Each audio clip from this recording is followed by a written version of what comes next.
তিনি যখন রোদের মাঝে খোলা আকাশের নিচে হাঁটতেন, সাহাবারা তাকিয়ে দেখতেন আমরা ভীত সন্ত্রস্ত, আমরা এই রোদের মাঝে বাইরে যেতে চাই না, যেখানে ধান দিলে খই হয়ে যাবে, চাল দিলে মুড়ি হয়ে যাবে।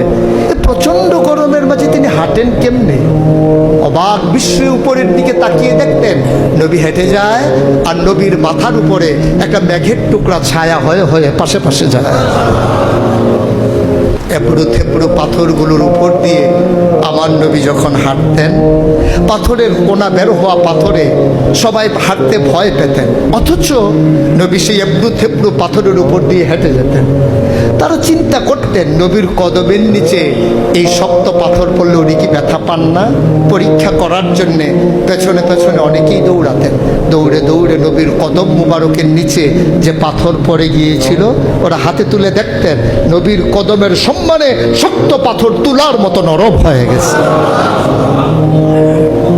এ নবী আমার, এ নবী আপনার নবী, এ নবী আমাদের নবী। আমরা প্রাউড ফিল করি।